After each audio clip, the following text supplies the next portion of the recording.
Good morning, boys and girls, and happy Monday. So this week in social studies, we're going to be learning about some European explorers that came to North Carolina, as well as diving into Roanoke Island, the lost colony, and then we're going to be moving into the first settlers throughout all of our regions, the coastal plain, Piedmont, and mountain regions. So today we're going to start with our European explorers. And with our notes for today, boys and girls, you do not have to take these notes in your notebooks.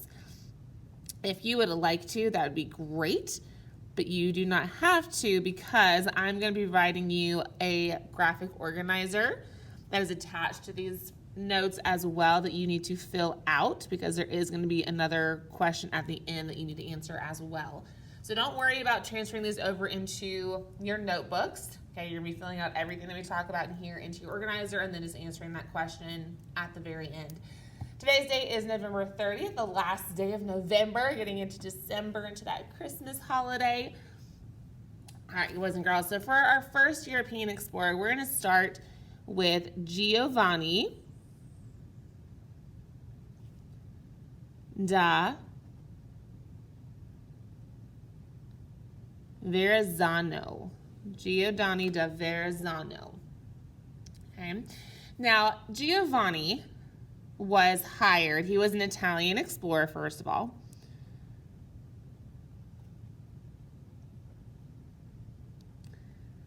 But he was hired by the King of France in 1524.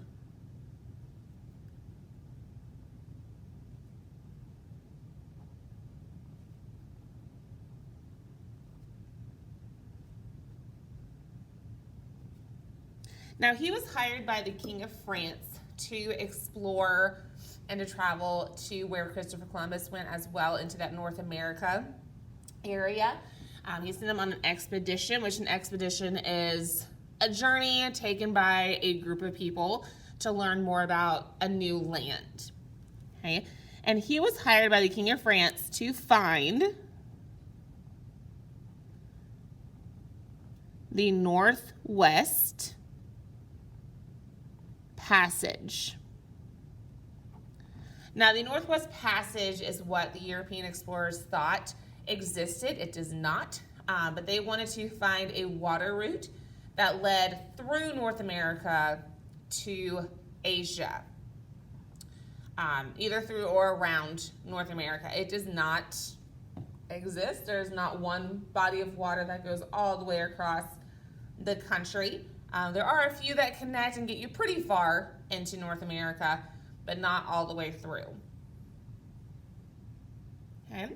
Verrazzano ended up reaching the Cape Fear River in March 1524. He landed near the mouth of the Cape Fear River on the coastal plain side of North Carolina. And then he was known, or he is acknowledged as the first European to reach what is now North Carolina. He was the first European explorer to officially reach what is now known as North Carolina. Now, the next explorer that we're going to talk about is not one necessarily that landed within North Carolina, but he is one that is known and acknowledged as being significant as an explorer. So we're not going to talk about him a lot. Okay, but his name, Lucas Vasquez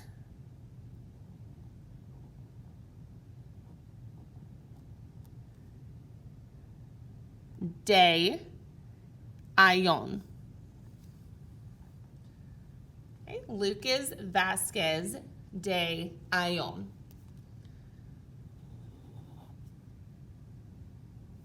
Now, he was hired, 2 years later,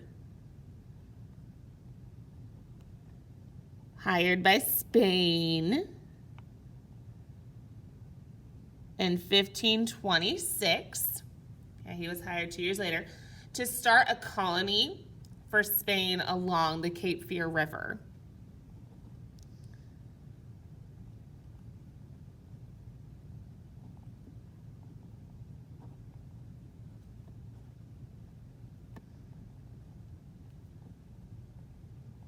Now, this is why we are still going to talk about him, boys and girls. Unfortunately, Vasquez did not reach North Carolina. He landed south of the Cape Fear area.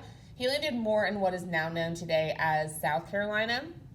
But the reason that we're still focusing on him and needing to know is because Spain knew, because of Giovanni, that there was that mouth of the river, the Cape Fear River, and that had a lot of potential for being a really good port for ships to kind of come and go, for trade to happen.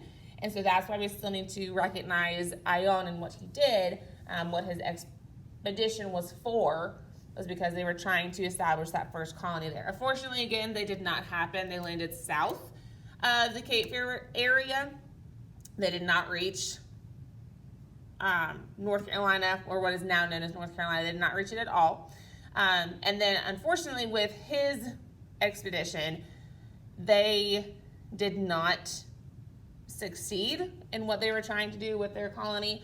The majority of people got sick, and some even passed away. So they ended up going back to Spain. They ended up turning around and going back. But a few years later, so they went back in 1527. So they only lasted about a year within the Cape Fear area, or the South Carolina area, excuse me. Now, a few years later, though, we do have another explorer. We have Hernando de Soto. Hernando de Soto. Okay. He was also hired by Spain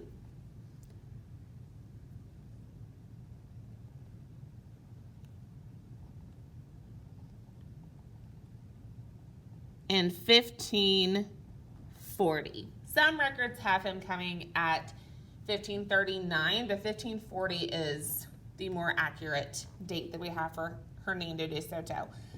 Now, he did not actually land in North Carolina. He did land in North America. He ended up coming through what is now known as Florida, and he came up the coast, or up through, excuse me, not the coast. He went through the land and ended up coming through the mountain region of North Carolina, the Great Smoky Mountains.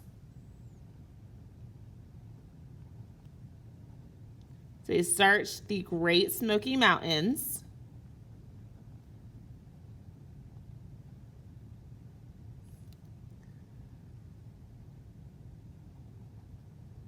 In search of gold. So they thought that North Carolina, they thought North America itself was full of riches. So again, he did, this is in the mountain region if we want to put, so mountain region, okay? But they thought that North America was full of riches, full of gold and jewels, which yes, we do have some of those resources here. However, De Soto, when he came, he did not find any gold in North Carolina. His expedition eventually went more west through like where Tennessee is now, down into Georgia, Alabama, up kind of towards Kentucky, and then back down through Louisiana, and then they eventually left.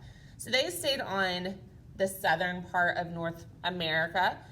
They were not very successful in their expedition.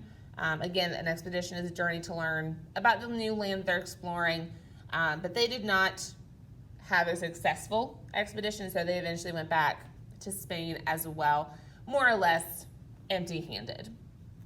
Okay.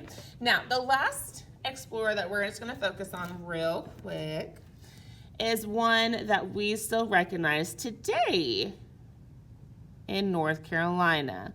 You may recognize his last name, and that is for a reason. We have Sir Walter Raleigh. Raleigh, North Carolina, our state capital, is named after Sir Walter Raleigh. Now, Sir Walter Raleigh was hired in 1584, so much later, so about 44 years later than when De Soto came through. He was hired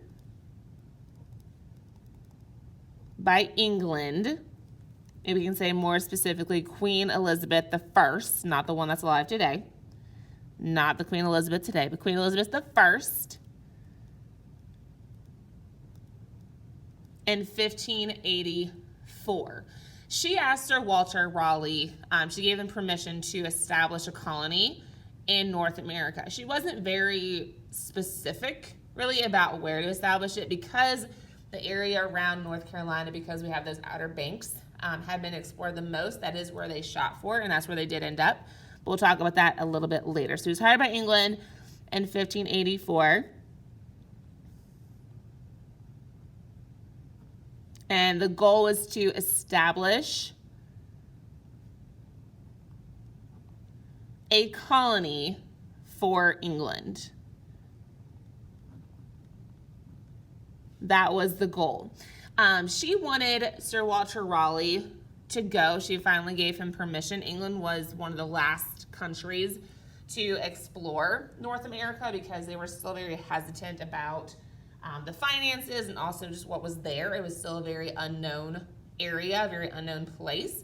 But she finally gave him permission because England did not want Spain to gain power in North America. They did not want Spain to have colonies here. They did not want them to have any success in establishing anything in North America. England wanted that control and that power across the water.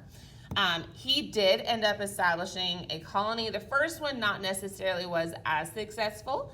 However, the colony that we're going to talk about tomorrow that they did establish, and some of you may know a lot about this already, which is great, but it's going to be the Roanoke Colony.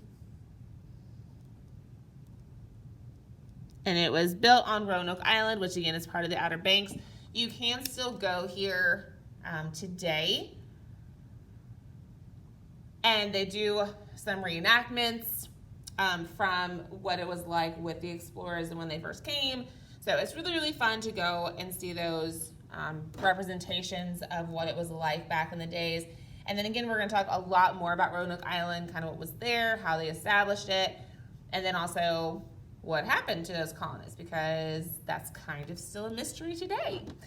Alrighty, boys and girls, so after you have your organizer filled out, go ahead and answer that question on the bottom. Please have fun with it, boys and girls. I want you to just answer it honestly, just have some fun with it, and then when you're done, just make sure you turn it in or also just return it back to your teacher to give back to me, and we will talk again about Roanoke Island tomorrow.